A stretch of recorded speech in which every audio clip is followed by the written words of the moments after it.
Assalamualaikum warahmatullahi wabarakatuh. Selamat sore sahabat Rumah Baca di mana saja berada. Hari ini berjumpa lagi di Bincang Sore Ramadan dengan narasumber yang ke-20 bersama Bapak Cahyo. Kita tunggu Pak Cahyo masuk. Silakan bergabung Pak Cahyo.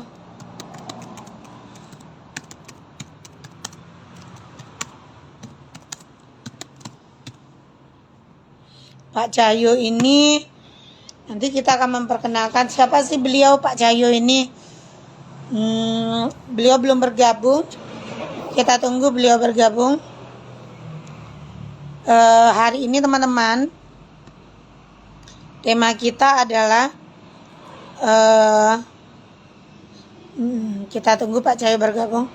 Tema kita cakrawala baru literasi yang membebaskan. Apa sih maksudnya? Nanti kita berbincang dengan Pak Cahyo. Pak Cahyo adalah beliau bernama lengkap Dr. Cahyo Suparjogo MSI.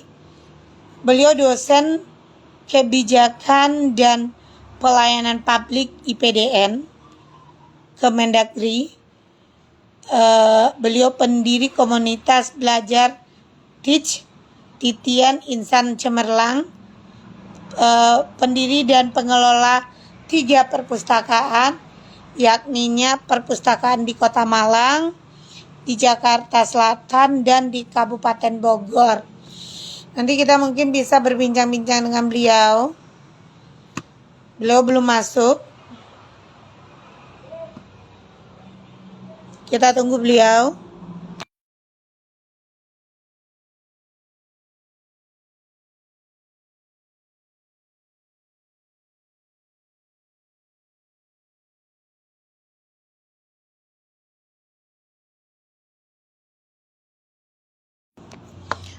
Kita tunggu Pak Cahyo.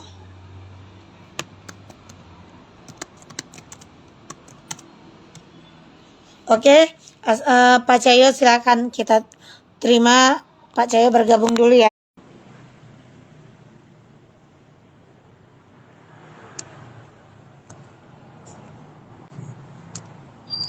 Oke. Alhamdulillah Pak Cahyo sudah bergabung. Assalamualaikum Pak Cahyo. Halo. Halo, assalamualaikum Bapak. Halo, assalamualaikum Pak Cahyo.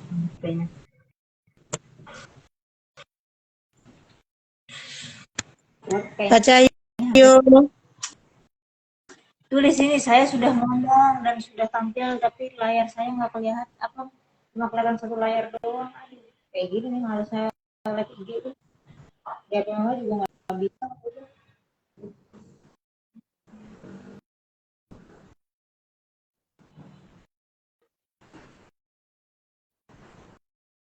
Terus layarnya Ya tidak aja kayak gitu. Apa yang terjadi? Halo, assalamualaikum Pak Cahyo. Selamat bergabung. Saya sudah mendengar suaranya.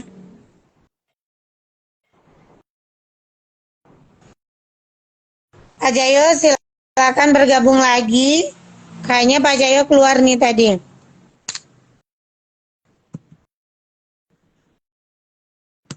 Silakan Bapak.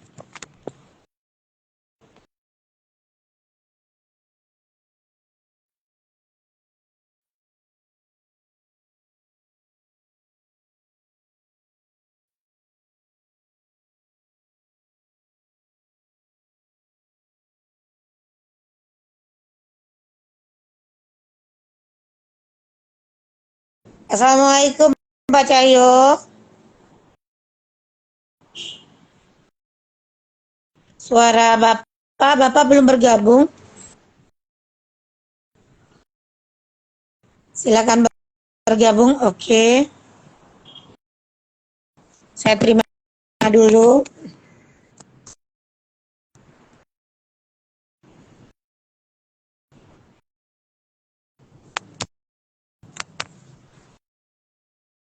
Oke.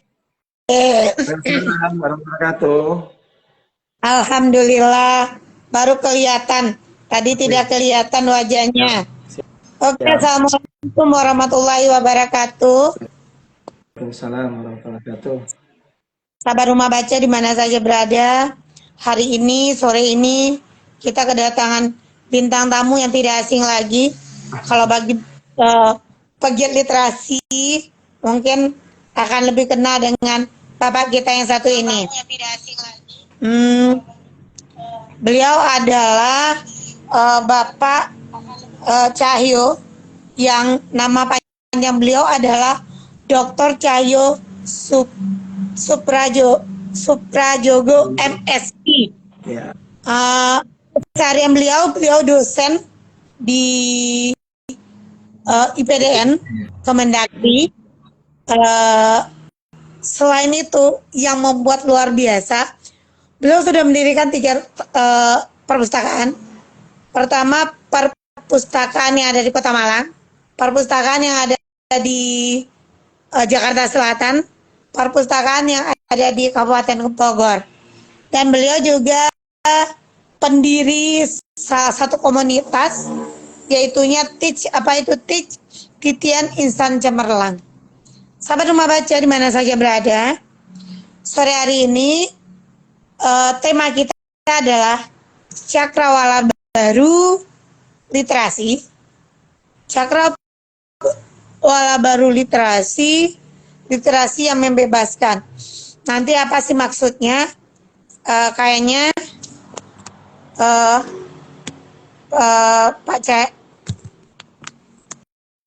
Pak Cahyo lagi jaringannya.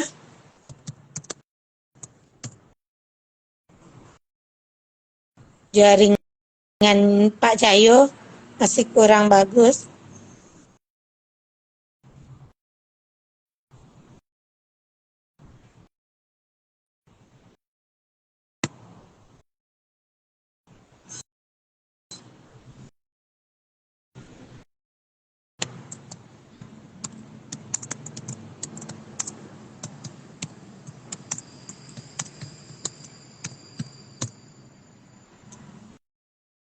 Halo?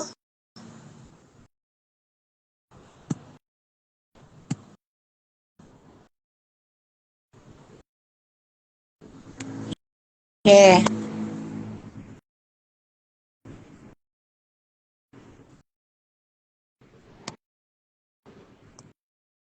Kita terima dulu.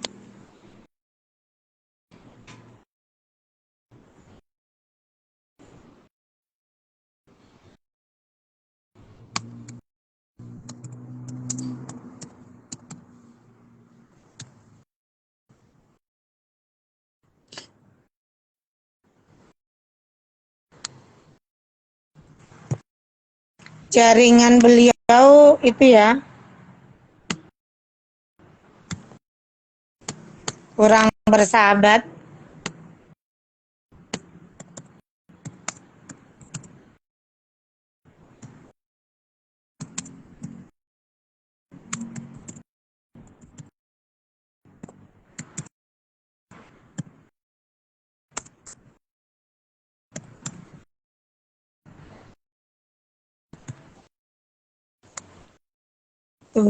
Kita tunggu sebentar.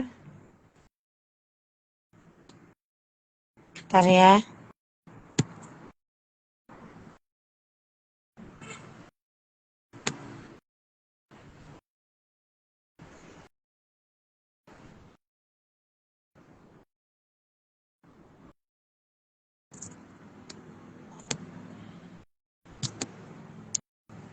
Kayaknya jaringan dari Pak Cahyo kurang bersahabat.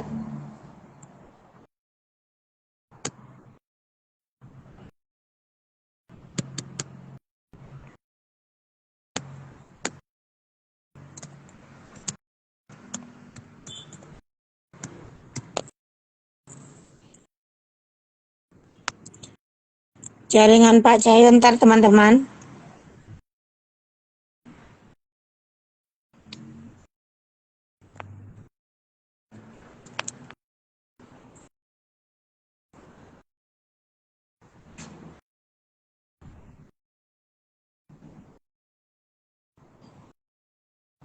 Sahabat Rumah Baca di mana saja berada, kita gabungkan lagi Pak Cahyo karena jaringan beliau kurang bagus.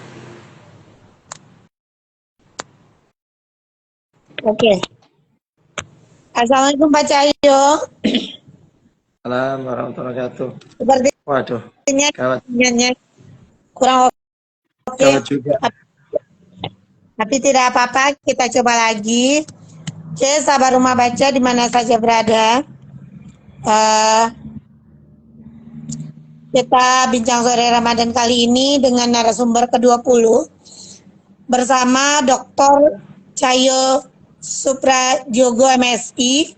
Bapak ini beliau bekerja di IPDN yang membuat kita menilai luar biasa sekali. Beliau adalah pendiri komunitas Titian Insan Cemerlang, juga pendiri dan pengelola 3 perpustakaan. Pertama di Kota Malang, kedua di Jawa Tengah, Jakarta Selatan, dan ketiga di Kabupaten Bogor. Semoga ini menjadi inspirasi bagi kita yang hadir pada hari ini. Tema kita hari ini adalah Cakrawala Baru Literasi, literasi yang membebaskan. Apa sih maksud dari tema kita hari ini? Yuk kita berbincang-bincang dengan Bapak Cahyo. Sebelumnya Pak Cahyo, perkenalkan diri terlebih dahulu. Oke, terima kasih Uni Sri ya dari Rumah Baca Anak Nagari ya Kabupaten Agam.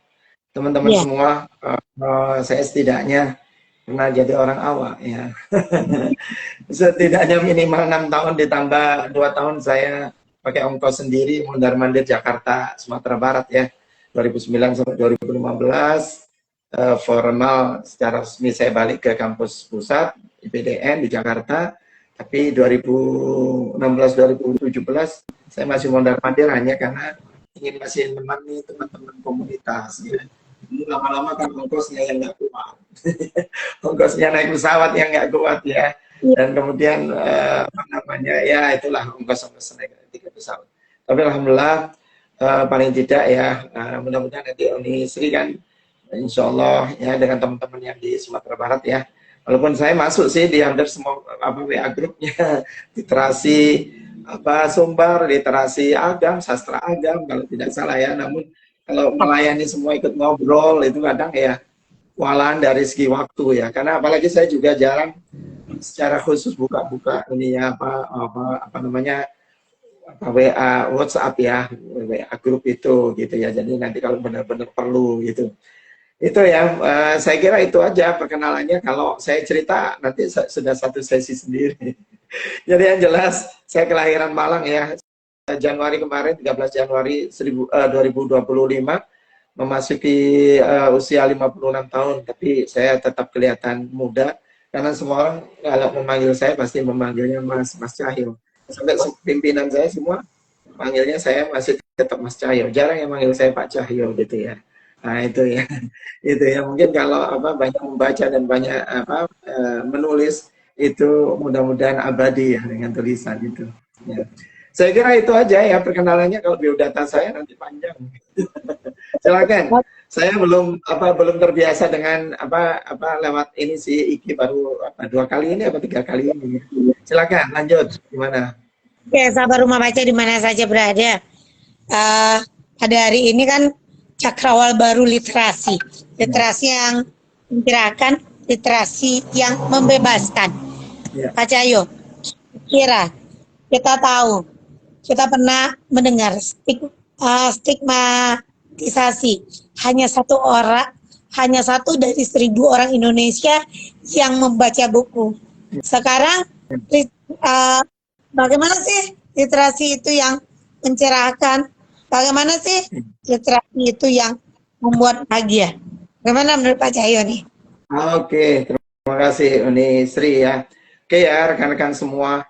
Jadi mudah-mudahan di bulan Ramadan ini adalah kesempatan ya. Ramadan itu juga harusnya adalah mencerahkan. Ramadan ini juga harus membebaskan ya. Kita nanti panjang ya kalau kita terangkan ya seri bagaimana Ramadan itu harus pencapaian kita mencari ilmu pengetahuan dan seterusnya. Nah, saya paling tidak, karena Unisri tadi sudah memulai dari apa namanya, dari stigmatisasi ya, satu dari 1000 apa namanya orang Indonesia yang senang membaca, ya. Dalam artian ini membaca buku-buku apa di luar buku paket ya, bukan buku pelajaran. Maka saya ingin menyampaikan, dan ini kemarin waktu dalam satu diskusi ya yang apa saya mengadakan, yang mengundang siapa narasumbernya Bu Sofi Dewayani MA PhD. Sebelumnya saya sudah berdiskusi, beliau juga menyatakan sama, saya sama dengan Pak Cahyo sampai detik ini. Jadi terus terang teman-teman semua, ini yang kita harusnya mengkritisi. Ya tadi ini nanti pada akhir ya di ujung cerita kita, diskusi kita ini, dengan literasi ini seharusnya juga adalah mencerahkan kita, dan sekaligus literasi yang selama ini kita tekuni, itu adalah harusnya sudah mampu mencerahkan, bahkan membebaskan kita. Nah, nanti kita di akhir ya, di penghujung ya, mudah-mudahan kita mendapatkan kesempatan untuk menyelesaikan diskusi kita. Yang jelas, ya saya adalah sosok yang apapun Unisri ya, sejak saya terutama paling tidak SMP lah ya, mulai SMP SMA saya tuh selalu mempertanyakan apa yang diajarkan oleh guru-guru saya ya, SMP SMA bahkan apalagi S1 dan seterusnya. Saya selalu mempertanyakan apakah betul yang saya terima ini sumber dari pengetahuan atau informasi ini ya istilahnya valid ya, bukti baik secara empirik maupun secara konsep teoritik dan seterusnya. Maka demikian juga halnya dengan ketika menerima informasi dari UNESCO ya, saya telisik, saya telusuri ya, bahkan saya juga mencoba memakai informasi yang mendapatkan sumbernya dari litbangnya Kompas ya. Itu saya berusaha mencari, berusaha melacak, saya ketikkan ya dalam bahasa Inggris ya, dalam bahasa Inggris aslinya 1 dari 1000 ya. Nanti teman-teman juga bisa ngetik di Google ya, kita biasa googling kan, ketik aja ya 1 dari 1000 tapi in English ya, dalam bahasa Inggrisnya. Maka saya baru menemukan minimal 2 ya tulisan itu tercantum. Yang pertama, tulisan itu ketika ada salah seorang guru, entah guru SD, entah guru SMP, Unisri dan teman-teman semua, dia menulis artikel yang kalau tidak salah tahun-tahun, pokoknya tahun setelah kita pandemi ya, berarti sekitar 2022 ya, dan seterusnya. Karena saya biasa kan sebagai dosen, saya seorang peneliti biasa mencari-cari apa artikel ya di jurnal ilmiah yang gitu. Nah, kutipannya itu persis yang saya temukan di Google. Ya, berarti asumsinya dia sudah unggah kan gitu ya. Nah, kemudian ketika ini saya temukan ketika persis bahasa Inggrisnya itu adalah tulisan berikutnya adalah tulisannya namanya Lili Farid. Ya, itu ternyata adalah temannya Mas Nirwan Arsuka almarhum ya. Saya kan kenal Mas Nirwan ketika saya ada di Borobudur Writer and Culture Festival ya 2018. Itu ya perkenalan saya, ternyata beliau seorang pegiat literasi. Nah, itu begitu saya cek di situ, maka Lili Farid ini mempertanyakan ke Mas Nirwan Arsuka, betulkah kondisi seperti itu? Nah, Mas Nirwan menjawabnya dengan pustaka bergeraknya. Dia punya kuda yang saya temunya dengan Mbak Asmariah ya di Jogja itu, punya kuda Mas Cahyo, harganya mahal tuh kuda, untuk naik-naik.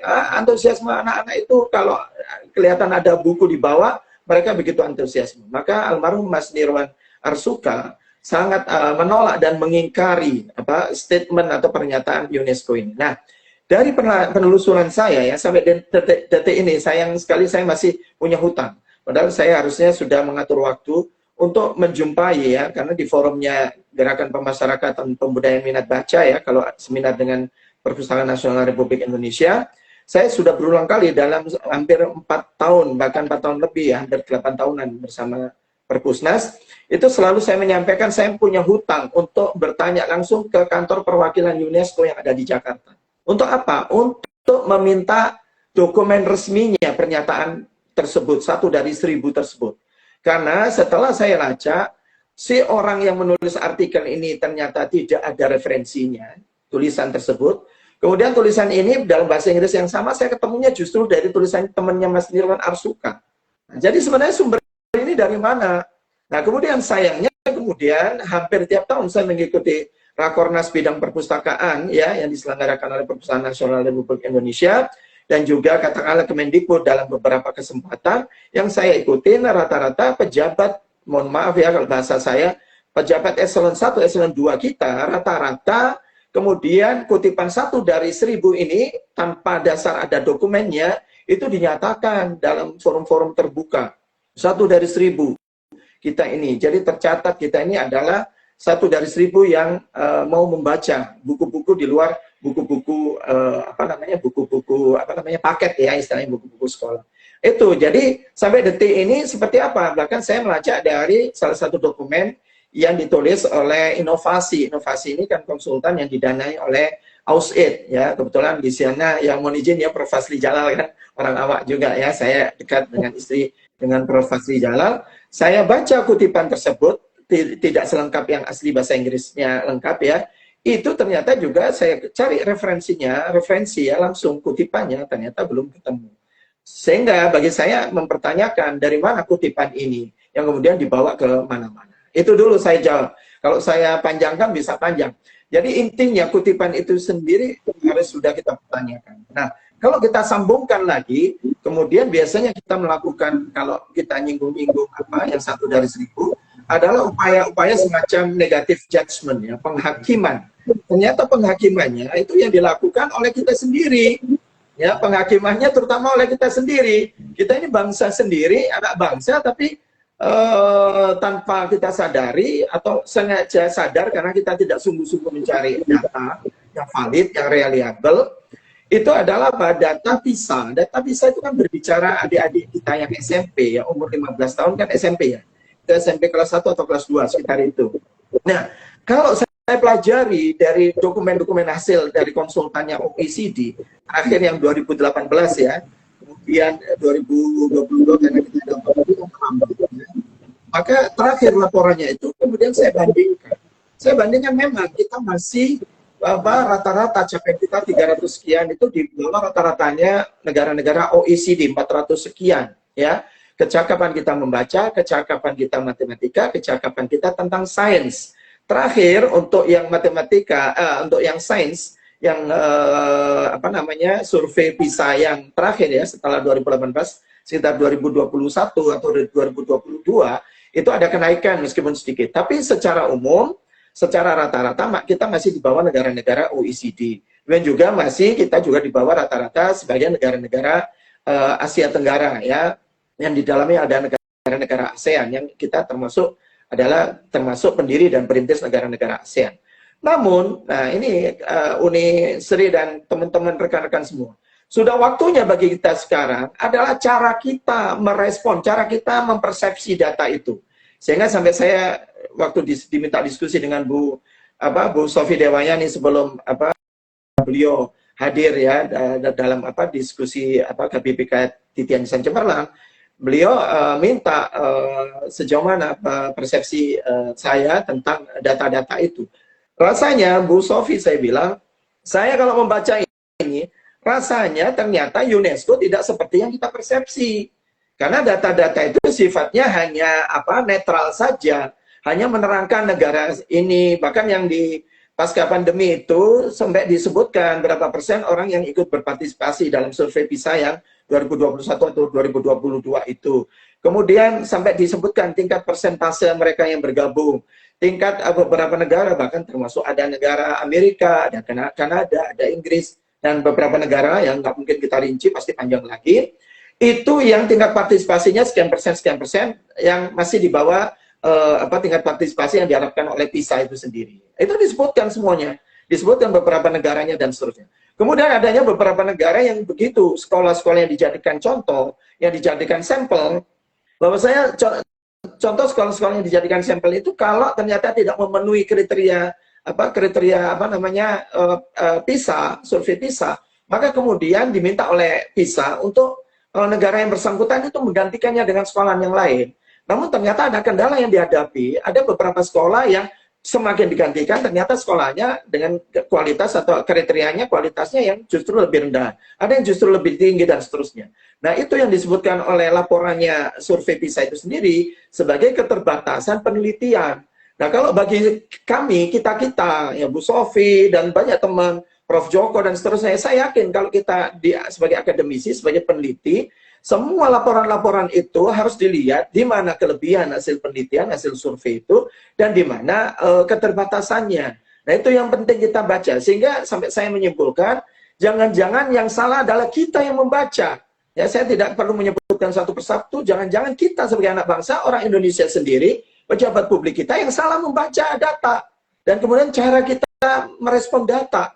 Karena data-data itu yang saya tangkap ya, saya baca bahasa Inggrisnya terakhir, karena kebetulan di WA grupnya yang peta jalan, yang di situ ada Bapak Ibu ya, para pejabat yang dari PMK ya, Kementerian Koordinator ya PMK, Pembangunan Manusia dan Kebudayaan. Kan saya terakhir pernah sekali, yang pertama dan terakhir diundang, itu kita mendiskusikan data itu, akhirnya saya baca lengkap, karena rata-rata hanya berkomentar, oh data pisah, data pisah, data pisah. Tapi mau nggak dibahas satu persatu. Akhirnya saya baca, apa kata surveinya PISA itu sendiri, bahwasanya ini bukan berarti mau mengatakan, ya kurang lebih seperti itu substansinya, mengatakan suatu tingkat pendidikan suatu negara itu rendah begitu saja dibandingkan negara yang lain. Tapi justru tujuannya melakukan survei PISA ini adalah agar, terutama agar negara-negara yang mengikuti survei PISA itu adalah akan berupaya kalau mengikuti survei PISA ini mendapatkan kriteria yang masih di bawah rata-rata negara OECD, adalah untuk melakukan upaya-upaya, strategi, metode untuk menaikkan kualitas penyelenggaraan pendidikannya melalui pembenahan kurikulum. Jadi seperti itu Unisri sebenarnya. Jadi saya tidak mendapatkan kemudian apatah lagi secara logika yang selalu saya sampaikan di berbagai macam kesempatan adalah aneh dong kalau seandainya ya surveinya PISA itu ada yang usia 15, adik-adik satu dan kemudian kita sendiri membuat pernyataan bahwasanya literasi masyarakat Indonesia itu rendah. Padahal yang diteliti kalau versi surveinya PISA kan adik-adik SMP, tapi kita mengeneralisasi sendiri masyarakat Indonesia. Meskipun sebenarnya ternyata di samping PISA ada penelitian program dari UNESCO, lembaga internasional yang meneliti tentang orang-orang dewasa. Jadi ada adult literacy rate, ya rata-rata literasinya orang dewasa seluruh dunia ya. Namun kalau kita bahas di sini panjang lagi ya berdasarkan data. Yang pada intinya tidak ada sedikit pernyataan dengan data-data itu UNESCO sendiri melakukan semacam penghakiman dalam bahasa kita sendiri yang kita suka komentari. Lama-lama saya merasa, wah jangan-jangan berdosa, apalagi ini di bulan Ramadan, nuding UNESCO, kemudian semacam melakukan penghakiman dengan data-data itu. Ternyata bahasanya sedikit pun saya tidak membaca seperti itu. Mudah-mudahan saya tidak salah baca karena dengan keterbatasan bahasa Inggris. Nah ini dulu, terus kira-kira mau menuju kemana? Kita berangkatnya dari sini dulu, supaya membongkar dulu persepsi kita. Kabar rumah baca di mana saja berada, banyak mungkin persepsi dari yang Pak Cahyo bicarakan tadi. Benar sekali, PISA itu usianya rentang 15 tahun. Kaitunya anak SMP yang dites. Semua kita orang dewasa. Jadi, kita harus banyak membaca. Mungkin dari jurnal-jurnal kita akan tahu. Karena biasanya kita sudah mulai bergerak, banyak taman bacaan yang sudah bergerak, banyak perpustakaan yang sudah bergerak, pemerintah juga sudah mulai bergerak. Sekarang Pak Cahyo, bagaimana menurut Pak Cahyo kajian tingkat kegemaran membaca masyarakat Indonesia menurut Bapak? Iya, kalau saya membaca TGM, ya kan, secara nasional ya TGM ya. Saya kebetulan di tahun yang setahun atau 2 tahun yang lalu juga diminta untuk ikut mendiskusikan ya kajiannya sebelum menjadi laporan yang ya setahun 2 tahun yang lalu. Ya tentu yang di dalam saya tidak mungkin ya saya sampaikan keluar ya. Tapi yang jelas penilaian TGM yang memang memasuki kurang lebih kalau nggak salah ya, saya nggak salah ingat ya, yang paling tinggi ya secara nasional ya, kalau tidak salah waktu itu Jogja, kemudian yang nomor 2 DKI Jakarta, nomor 3 Jawa Barat, kemudian dan seterusnya ya, nanti bisa dicek lagi aja ya, karena saya tidak mungkin buka-buka lagi ya di depan saya ada laptop. Yang intinya masih tergolong sedang. Memang kalau dengan scoring nilai 0 sampai 100, 74 itu sebenarnya memang belum sangat-sangat menunjukkan tergolong mengikuti tinggi ya. Setidaknya mungkin 80, 85 ke atas bolehlah kita sebut tinggi. itu secara penilaian tingkat kegemaran membaca TGM yang dilakukan oleh Perpustakaan Nasional Republik Indonesia. Demikian juga sebenarnya ahli baca yang dilakukan oleh Kementerian Pendidikan dan Kebudayaan. Kalau tidak salah sekitar tahun 2019-an ya, sebelum pandemi. Setelah pandemi saya sampai detik ini kok belum ketemu lagi, atau saya yang kelewat baca, ahli baca yang dibuat oleh Kementerian Pendidikan dan Kebudayaan. Tapi kalau TGM saya ikuti terus, termasuk IPN, Indeks Pembangunan Masyarakat ya, yang berbasis pada koleksi, jumlah pemustaka yang hadir dan seterusnya. Nah, kalau TGM kan 5 itu 5 ya, tentang berapa jam, kemudian berapa frekuensi ya, berapa kali dalam seminggu membacanya, katakanlah begitu ya, sampai kemudian berapa buku yang dibaca dalam seminggu dan seterusnya. Nah, bagaimana cara kita membaca? Katakanlah memang kita posisinya kalau TGM tidak bisa kita pungkiri karena Perpustakaan Nasional Republik Indonesia sendiri yang melakukan penelitian. Namun saya kalau dari sisi saya yang sempat diajak mendiskusikan tentang metodenya, saya jujur saja sebenarnya ada beberapa catatan ya tentang secara metodologis ya, tapi tentu saya tidak etis kalau menyampaikannya di sini ya, di luar ya. Tapi kalau saya sebagai seorang peneliti, saya merasa masih ada beberapa catatan yang supaya lebih sensitivitasnya, kepekaan dari metode tersebut, itu bisa menggambarkan sebenarnya tingkat kegemaran membaca kita itu seperti apa. Karena relatif pendekatannya itu masih menggunakan persepsi. Makanya kan menggunakan angket. Nah, persepsi itu bagi saya masih ada bias-biasnya. Karena apakah kita mengetahui persis bahwasanya dia memang membaca di rumah, atau dia memang membaca di luar rumah dan seterusnya. Nah, itu ya, itu. Tapi oke, kita tidak usah bicara metodologinya.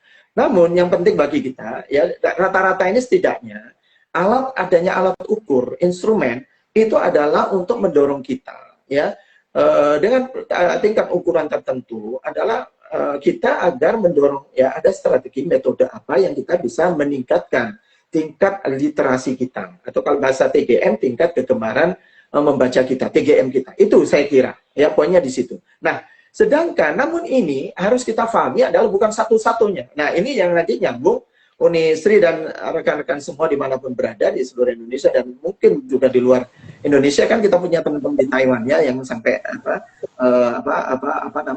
tenaga emigran Indonesia yang sampai nulis buku dan sampai bukunya juga bestseller dan seterusnya. Ke teman-teman semua di seluruh Indonesia maupun di mana di luar Indonesia, teman-teman ya, sesama anak bangsa, saya mau sampaikan bahwasanya ternyata setelah saya banyak mencoba mempelajari ya, saya tidak mencukupkan dengan semata-mata opini-opini ya, saya telusuri.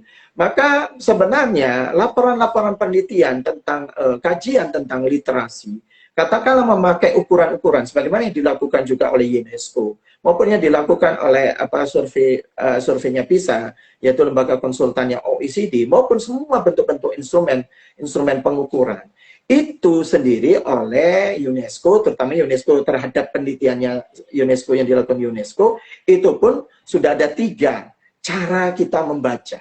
Itu ada 3 pedoman, 3 fitur kunci cara kita membaca laporan hasilnya UNESCO. Nah, ya menurut itu yang kemudian setelah saya baca itu ditulis oleh Ibu Montoya, gitu ya, namanya Montoya, itu dari Institute of Statistiknya UNESCO tahun 2018. Ya, 3 poin ini yang penting bagi rekan-rekan semua. Pertama apa? Bahwasanya yang dimaksudkan literasi itu adalah bentuk apapun, media apapun, cara apapun, yang penting bagaimana kita bisa mengekspresikan pesan, gagasan kita pada pihak lain. Ataupun satu cara bagaimana kita bisa berkomunikasi dengan pihak lain. Itu dulu yang harus difahami, yang namanya literasi itu. Dengan cara apapun, dengan sumber apapun, itu poin yang pertama, kurang lebihnya seperti itu. Nanti bisa dicek bahasa Inggrisnya. Kemudian yang kedua, bahwasanya literasi ini sifatnya adalah jamak, sifatnya adalah kompleks, ya, sifatnya adalah kompleks. Jadi dengan kata lain, kalau memakai nanti bahasa yang berikutnya, adalah dia tidak bisa semata-mata dilihat dengan satu cara, ya, dengan satu cara, dengan satu metode, dengan satu persepsi, ya. Jadi dia harus dilihat dengan kompleksitasnya yang namanya konsep literasi itu. Di samping ada konsep, bahkan ada istilah aksi dari literasi itu sendiri. Itu harus dilihat secara jamak. Kemudian poin yang ketiga, Dia adalah merupakan satu learning ya, continuum learning ya, pembelajaran secara kontinum, dengan kalau memakai pengukuran dengan tingkat kemahiran yang berbeda-beda. Sama seperti kalau kita sekali waktu, misalnya Unisri dengan Pak Cahyo, katakanlah Unisri dan saya itu jago bahasa Inggris, tapi ketika pas mengikuti tes TOEFL, apakah mesti setiap tes kita ikuti tes TOEFL itu hasilnya Unisri mesti sama? Ya, di sini tentu ada faktor-faktor, banyak variabel ketika kita mengikuti tes. Nah, itu caranya harus difahami pada tingkat ya pengukuran, tingkat kemahiran yang berbeda. Jadi tergantung, maka harus bisa dilihat, oh ini ada survei PISA, ya menurut konsultannya OECD. Oh ini pengukurannya dari UNESCO. Oh ini pengukurannya dari TGM. Bahkan di dalam Montoya itu saya mendapatkan penjelasan, di situ ada pengukuran yang dilakukan memang secara langsung berhubungan dengan apa namanya tingkat literasi suatu negara, suatu masyarakat dari negara tersebut, ya. Misalnya kalau bahasa di Indonesia itu ada TGM, katakanlah gitu, yang formal kan TGM, IPM, dan Alibaca ya, kalau di Indonesia. Nah, kemudian juga ada pengukuran yang berdasarkan pengukuran yang dilakukan pemerintah negara yang bersangkutan, yang tidak langsung berhubungan, katakanlah ya, dengan apa namanya, objek penelitian itu sendiri, katakanlah literasi. Contohnya apa? Badan Pusat Statistik. Nah, Badan Pusat Statistik kan mendata. Ya, terakhir kan informasi dari Perpustakaan Nasional Republik Indonesia, IPM dan TGM sudah dijadikan pengukuran yang dipakai oleh BPS. Nah, sebelumnya BPS hanya menyebut misalnya tingkat pendidikan, ya, tingkat pendidikan SD, SMP, SMA, yang tentu di situ tidak lepas dari ada misalnya tingkat bagaimana tingkat baca mereka, literasi, iliterasi, buta aksara masyarakat, ya, kemudian angka partisipasi, ya, murni, angka partisipasi kasar, ya, kalau tidak salah ya istilah APM, APK. Nah, itu kata Montoya di semua negara seperti itu. Sehingga bisa jadi ada pengukuran yang langsung terkait dengan objek penelitiannya yang namanya literasi itu sendiri, kadangkala dibandingkan dengan hasil temuan yang dilakukan oleh pemerintah yang bersangkutan, tapi tidak semata-mata literasi itu sendiri, katakanlah tingkat pendidikan ya, SD, SMP seperti apa capaiannya, UN-nya seperti apa capaiannya, ternyata ada semacam gap-gap, kesenjangan-kesenjangan. Sehingga dengan kata lain, ternyata membaca pengukuran, instrumen-instrumen pengukuran itu memang tidak serta-merta harus 1-2 ukuran itu dijadikan patokan untuk kemudian kita melakukan penilaian. Penilaian itu tadi kembali seperti pernyataan saya di awal, Bu Sofi juga membenarkan, saya sependapat dengan Pak Cahyo, bahwa tujuannya pengukuran adalah untuk setidaknya kita bisa menemukan semacam strategi, metode, teknik. Kalau pada ukurannya tes TOEFL-nya Unisri, Pak Cahyo, teman-teman itu kok masih di bawah rata-ratanya targetnya TOEFL, katakanlah minimal 550, bagaimana ya caranya setelah diukur Pak Cahyo masih 500, Unisri katakanlah 500 kurang sedikit, atau ada teman-teman 510 kan berarti masih kurang. Nah, itu kira-kira strategi apa yang harus dilakukan. Nah, di sini Unisri saya mohon izin saya lanjutkan. Di sinilah yang teman-teman kita semua, saya pernah share ya, akhirnya di WA grupnya Sobat TBM ya, sebelumnya kan TBM ya, TBM yang nasional itu, sampai semua artikelnya saya share, kemudian beberapa teman, ayo Pak Cahyo perlu didiskusikan, tapi lama-lama lupa ya, karena ngobrol-ngobrol yang lain. Di dalam laporannya Kementerian Pendidikan, ya, Kementerian Pendidikan Australia, di tahun yang 1991, ya, itu saja yang namanya Rosie Stickworth atau siapa ya, nanti dibaca ya, saya nggak harus buka-buka di sini lagi. Di situ saja, ya, kemudian ketuanya juga menyebutkan, ada dokumennya bisa Unisri dan teman-teman cari, dengan judul, diketik aja dalam bahasa Inggris, namanya No Single Measure. Di situ disebutkan, ya, istilahnya dalam hal menilai literasi suatu masyarakat, ya, itu no single measure. Tidak ada pengukuran yang tunggal. Nampaknya inilah salah satu mutiara yang belum dibaca atau belum dilihat sejauh pengetahuan saya. Nampaknya ketika saya mendiskusikan dengan Bu Sofi, saya tahu, Bu Sofi tahu, mudah-mudahan ada beberapa teman yang tahu. Tapi nampaknya belum merata teman-teman mengetahui.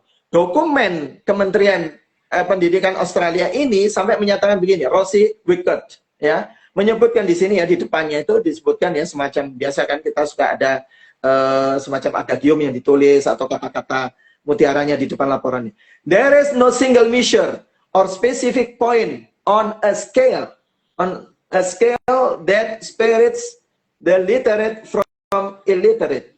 Tidak ada namanya pengukuran yang tunggal ataupun poin, ya, scoring, ukuran yang spesifik tentang skala, yang kemudian dengan ukuran tersebut lembaga apapun, ya, itu kemudian membedakan suatu masyarakat literat tidak literat.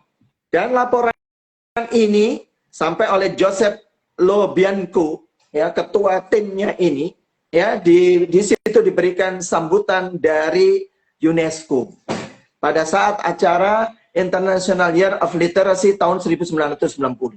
Apa? Yang intinya setuju, UNESCO sangat mendukung laporan tersebut yang menjadikan tidak ada satupun pengukur yang boleh dijadikan alat untuk kemudian memisahkan orang literat tidak literat, ya, literat tidak literat hanya karena semata-mata satu ukuran. Jadi Bapak Ibu teman-teman semua, Unisri, sebenarnya para ilmuwan tidak ada satupun yang berani menjadikan satu ukuran, termasuk surveinya bisa.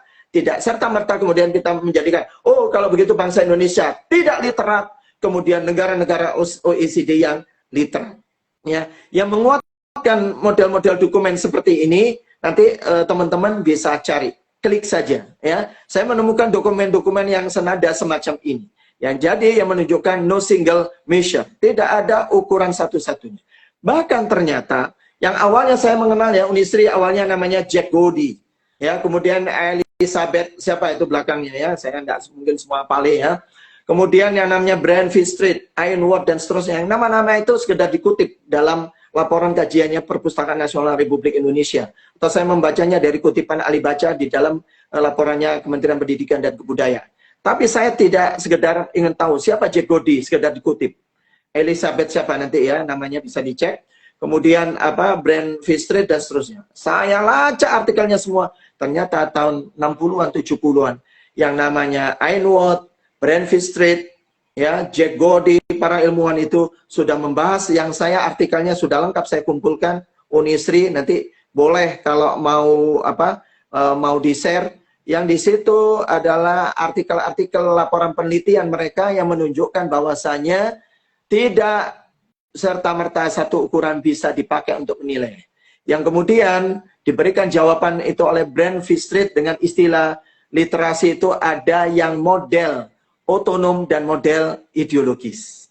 Model otonom itu adalah model yang mengasumsikan literasi semata-mata dipandang sebagai sebuah keterampilan, yaitu keterampilan kognitif, yaitu keterampilan apa? Kecakapan membaca, katakanlah apa, matematika, sains dan yang semacam itu.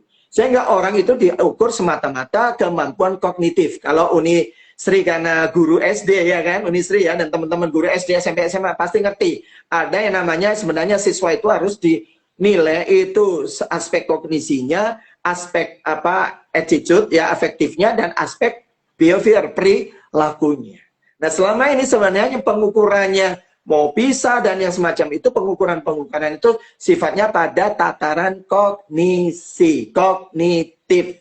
Nah, maka para ilmuwan itu sendiri mengatakan kalau memakai model otonomus seolah-olah dia hanya merupakan keterampilan kognisi, kognitif, yang kemudian orang mengukur, ya, caranya dengan satu cara, dengan ukuran yang satu, ya, kemudian dipandang sebagai keterampilan. Sehingga kesimpulannya kalau orang tidak terampil setelah diukur dengan cara ini, langsung kemudian dikatakan illiterate, tidak literat.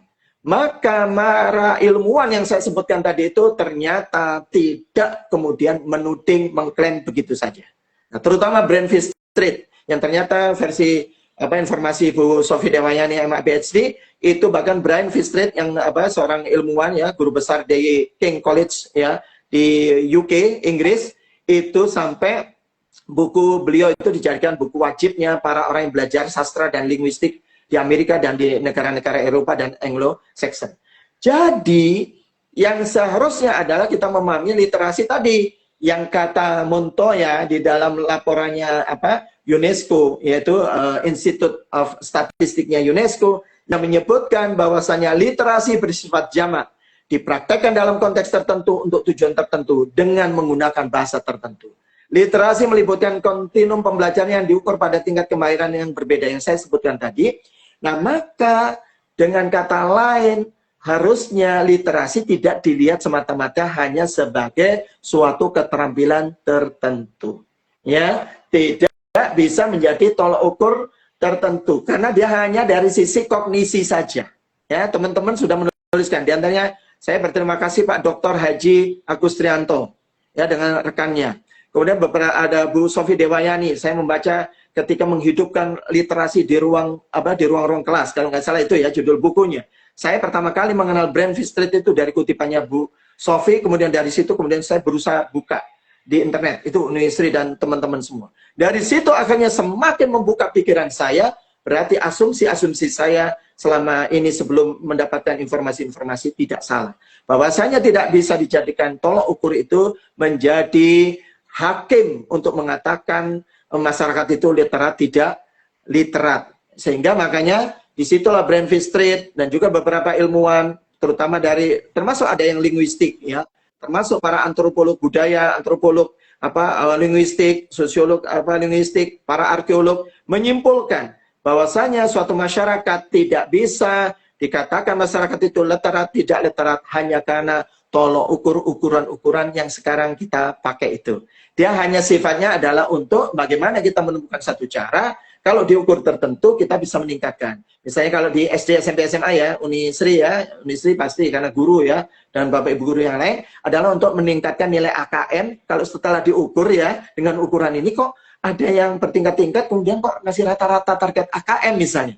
Maka di situ cara apa ya? Dengan ukuran itu. Nah itu jadi ya. Jadi ukuran ini bukan satunya Bapak Ibu rekan-rekan semua ya, pegiat dan komunitas literasi dimanapun berada. Saya bersyukur hari ini bulan Ramadan supaya betul-betul nanti menuju literasi yang mencerahkan dan bahkan membebaskan kita ya. Jadi itu kita hari ini paling tidak bisa menjadikan ukuran-ukuran itu ya, karena para ilmuwan sudah menyatakan seperti itu, tidak ada satupun yang mereka setuju ukuran itu menjadi hal penentu yang membedakan masyarakat literat atau tidak literat. Dari mana masyarakat diukur literat tidak literat? Saya kembalikan dulu kepada Unisri, biar saya bicara cerita lagi. Ya berada, kita sudah mendengar pencerahan dari Bapak Cahyo. Panjang lebarnya kita udah dapat ilmu dari sana. Jadi memang betul literasi itu harus mencerahkan dan membebaskan. Pak Cahyo, sekarang apa sih makna literasi yang membebaskan? Kan literasi itu cakrawala bagaimana mencerahkan dan membebaskan, dan apa contohnya? Oke. Terima kasih Unisri. Jadi teman-teman, apa yang kemudian akhirnya saya tertarik menggunakan kata literasi yang kemudian membebaskan. Ini awalnya cerita sebenarnya 2000 berapa ya? Saya sempat akhirnya mengundang Kang Fudu yang saya minta dari Tasik ya. Kang Fudu yang saya minta untuk menyampaikan. Saya jadi moderatornya. Supaya karena beliau seorang yang guru SD yang concern dengan literasi dan tipologi seorang yang juga budayawan ya. Nah, itu betul-betul bagaimana sih sebenarnya berliterasi itu yang kemudian mencerahkan, membebaskan, ya. Itu ya, oke. Nah, saya berangkatnya dari tadi ya, bahwasanya pengukuran literasi itu no single measure, itu. Nah, kemudian bagaimana kalau tadi pengukurannya sebagai satu keterampilan, itu masih dilihat kognisinya. Nah, pertanyaannya, apakah seperti Unisri ya, para guru kita juga ya, SD, SMP, SMA, mengukur anak-anak kita itu sebenarnya semata-mata dari aspek kognisi. Ternyata kan tidak seharusnya kan, yang ya konsep pendidikan yang holistik komprehensif itu, yang juga bahasanya konsep pendidikan yang memerdekakan, itu adalah apa? Kita tidak semata-mata melihat anak itu disebut hebat, anak itu disebut cerdas, semata-mata dari aspek kognisi. Tapi bagaimana dia, attitude dia, afektif mereka. Kemudian bagaimana perilaku mereka? Bisa jadi ada anak yang secara matematika, ya. Nah ini terkait juga belum lagi faktornya. Jangan-jangan apakah karena guru matematikanya yang menjelaskan tapi belum bisa difahami siswanya, atau siswanya belum memahami penjelasan gurunya dan seterusnya, ya nanti ada faktor-faktor yang terkait. maka katakanlah dia memiliki nilai yang katakanlah nilai yang tergolong rendah ya pada ukuran tertentu di kecakapan matematika. Maka apakah kemudian kita langsung mengatakan dia literasinya rendah? Maka ternyata tidak seperti itu logikanya. Dia bisa jadi ternyata ada yang secara matematika kecakapannya nilainya tergolong rendah ya menurut kriteria skor itu, tapi ternyata punya kecakapan menyanyi, kecakapan dia berpuisi, kecakapan dia berretorika, dan seterusnya. Dan inilah yang kemudian dibuktikan oleh Bu Sofi, disertasinya sudah dikirimkan kemarin ya ke Bu Adiati, ya, adalah menuliskan bahwasanya adanya realitas masyarakat, ya, masyarakat di banyak negara yang tidak, bahkan ada yang tidak sekolah. Ada yang hanya homeschooling, ya. Karena sebenarnya pendidikan itu kan tidak mesti sebenarnya pendidikan formal, ya kan. Banyak orang kemudian seolah-olah harus ada gedungnya, ya. Buktinya di Bogor, Depok itu ada sekolah alam yang tidak perlu pakai gedung sekolah, cukup pakai saung kayak di rumah saya Unisri. Kemudian kalau perlu bikin rumah di pohon, nah itu bisa belajar. Makanya kalau kita ada gempa bumi terakhir di Cianjur tidak berlangsung pendidikan, saya sempat berbisik ke beberapa teman, mestinya tidak harus nunggu ada gedung dulu, cari lahan, ya, apa di sekitarnya, bebas dari bangunan yang rusak dan seterusnya, ya, belajar di alam. Nah itu, ya, jadi belajar itu bisa dimanapun berada. Apalagi kalau kita bicara Papua, saya kalau dengan orang-orang Pemda nulis tesis, disertasi, bicara pendidikan di Papua, Otsus Papua, saya sampaikan kepada semua dosen, sejauh pemahaman saya terhadap literasi dan konsep pendidikan, bisa mereka belajar di luar gedung. Nah itu sudah pembelajaran pertama, pendidikan itu sebenarnya membebaskan. Nah itu ya, kalau bicara pakai konsep pendidikan. Saya kembalikan. Jadi literasi tidak bisa semata-mata diukur itu. Dan literasi itu tidak semata-mata tekstual. Pendekatan model otonomus adalah itu. Ya semata-mata seolah-olah teks diukur. Dites melalui tes apa? Tes tertulis, ya. Tekstual, ya kan, kecakapan membaca, matematika, sains misalnya, itu. Tetapi literasi itu adalah proses bagaimana seseorang katakanlah membaca teks, itu tidak bisa dilepaskan dari konteksnya. Kita mempelajari buku-buku seorang penulis, ya, seorang penulis, itu tidak bisa lepas bagaimana kita harus memahami, bisa memahami dengan tepat kalau kita menelusuri kapan tulisan itu dibuat. Di dalam situasi sosial, kondisi politik, ekonomi, seperti apa tulisan itu lahir, gagasan itu lahir. Apakah di masa kolonial kah atau masa setelah kemerdekaan? Nah itu ternyata literasi model ideologi itu adalah bagaimana melihat literasi itu tidak semata-mata teks, tapi cara pembacaan kita tidak bisa lepas. Ucapan-ucapan saya hari ini bisa jadi nanti suatu saat karena ada jejak digitalnya, kemudian orang loh, kok Pak Cahyo membuat pernyataan-pernyataan seperti ini? Harus dilihat, Pak Cahyo saat ini tahun berapa ini menyampaikan, harus dibaca dalam konteks mana. Pak Cahyo masih baru dapat data seperti itu. Bisa jadi setelah saya ini katakanlah ya, Allah takdirkan suatu saat umur saya meninggal, ternyata dokumen itu ditemukan, maka dokumen itu harus mengupdate. Jadi seperti itu, literasi itu dinamis. Literasi itu mengikuti perubahan sosial, ekonomi, apalagi perubahan TIK, ya, teknologi informasi dan komunikasi. Kalau bahasa kita digital, bahkan terakhir orang sudah mengenal artificial intelligence. Jadi dengan kata lain, literasi itu bukan sesuatu yang stagnan. Literasi itu bukan merupakan ceteris paribus kayak ekonomi. Yang sebenarnya ekonomi saja tidak akan pernah ceteris paribus kalau orang yang sungguh-sungguh belajar konsep-konsep teori ekonomi, tidak akan pernah ceteris paribus, berada dalam satu situasi kemapanan, selalu pada kondisi-kondisi yang sangat dinamis. Maka termasuk definisi literasi mulai 1946. Teman-teman kalau mengetahui Global Literacy Effort pertama kali itu dicanangkan oleh UNESCO itu tahun 1946. Saya baca sendiri dari dokumen websitenya, ya, situsnya. Nah kalau kita bertanya itu saja, ya, nanti silakan dikaitkan. Saya biasanya ngomong di satu titik kadang bisa 8 penjuru mata angin. Guyonan saya iya. Apa? Kalau kita telusuri, UNESCO baru bicara literasi itu tahun 1946. Kemudian sebelumnya kan kita merdeka 1914 Maret 1948 Presiden Soekarno mengajak, ya, dengan program pembantasan buta aksara atau buta huruf, mengajari A, I, U, E, O yang fotonya ada di mana-mana, iya kan? Sekarang kalau kita bertanya, benarkah literasi Indonesia itu dimulai sejak UNESCO mencanangkan 1946. Justru kita mau mengatakan ini bisa satu sesi sendiri yang kemudian saya tulis jadi proceeding. Ya, nanti insya Allah saya kirimi ya Rumah Baca Anak Nagari, mudah-mudahan akan menyimpan proceeding kita tahun 2020 mengadakan seminar nasional dan call for paper ya. Itu adalah saya untuk mengisi proceeding itu saya menulis tentang sejarah literasi di Indonesia. Nah, dari situ penelusuran saya ternyata literasi kita bahkan sampai 450.000 tahun sebelum tahun yang lalu, bahkan ketika masa sebelum dikenal aksara. Apa? Sejak gua leang-leang. Kalau secara teks tertulis, salah satu yang sekarang lagi menonjol, dan sementara ini memang karya sastranya itu adalah lebih panjang dari Mahabharata itu sendiri, ya kan? Yaitu Lagaligo. Jadi itu setelah ada aksara. Jadi itu sebelum 1946. Bahkan ketika berdiri yang namanya Muhammadiyah tahun 1912, kemudian 1917 itu sudah mencanangkan namanya taman pustaka. Kemudian teman-teman di Muhammadiyah itu membuat serikat taman pustaka.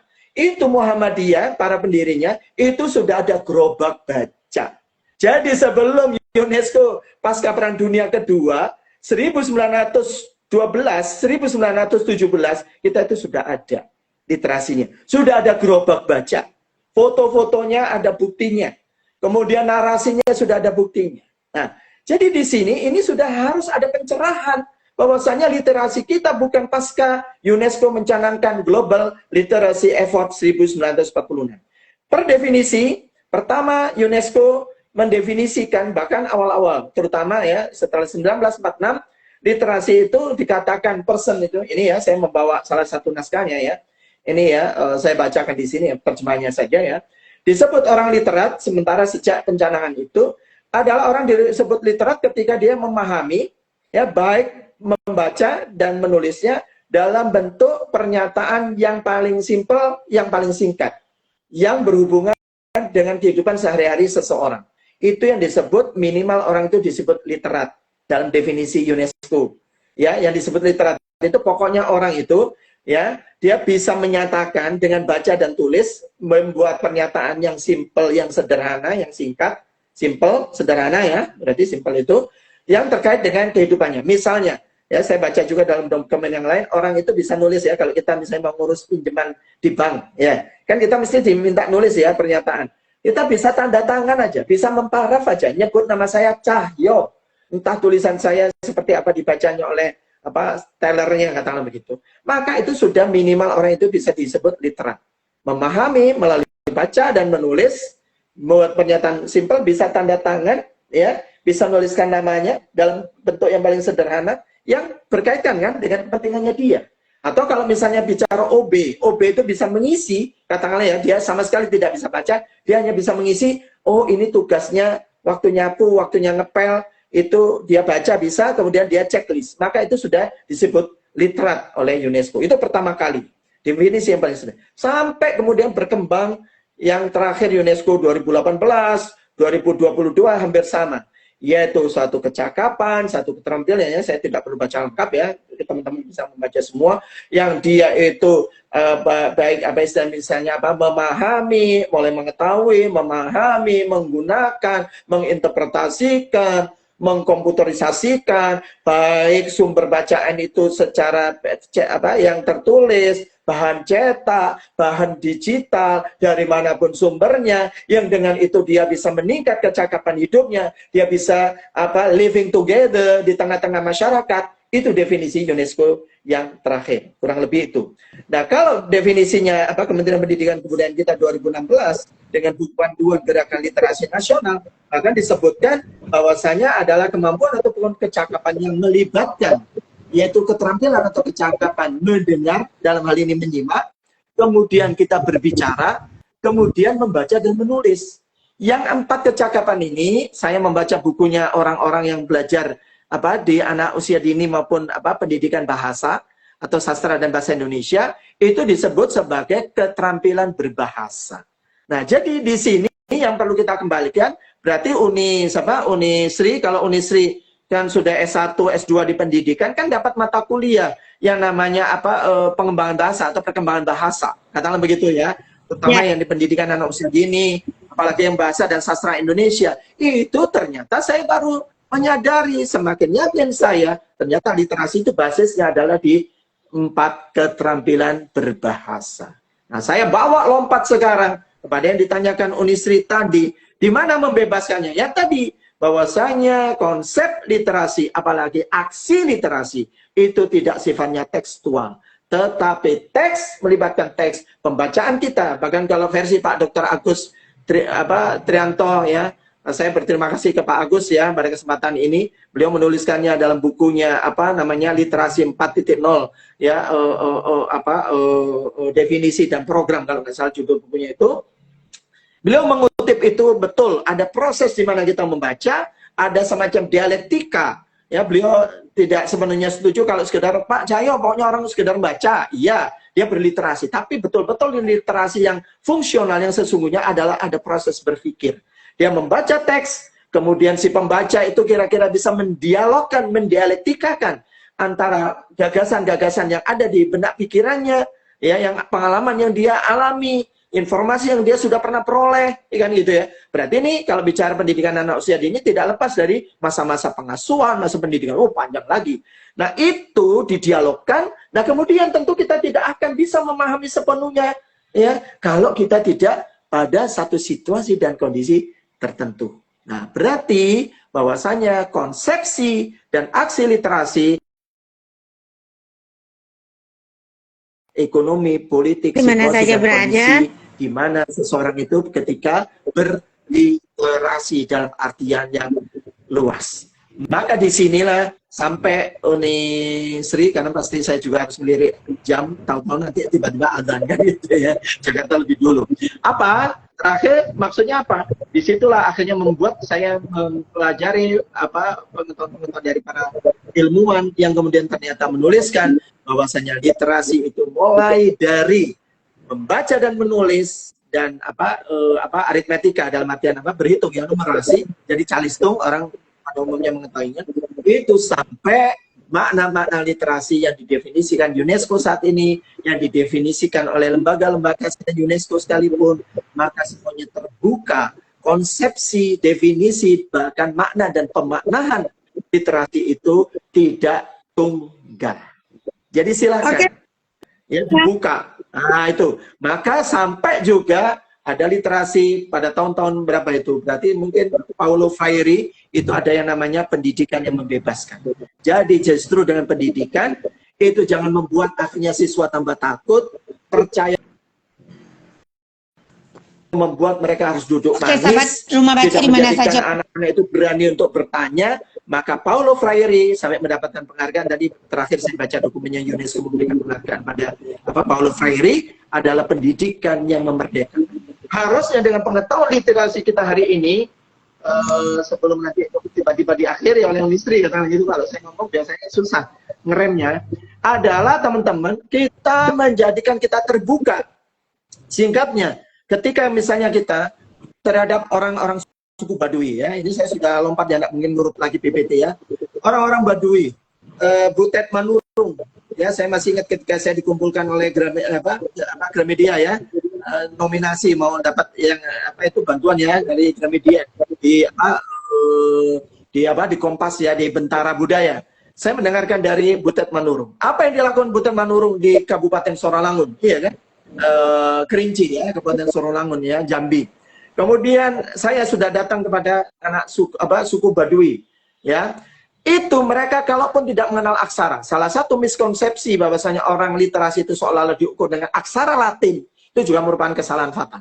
Ternyata para ilmuwan tidak begitu. Dengan bahasa manapun, dengan aksara manapun. Maka ketika, katakan kalau kita di Sumatera Barat ada kepulauan Mentawai ya? Mentawai, ya, betul ya, Mentawai. Walaupun saya akhirnya belum jadi ke sana karena takut lautnya waktu itu lagi banyak tinggi. Katakanlah mereka belum bisa membaca seperti Unisri dan saya.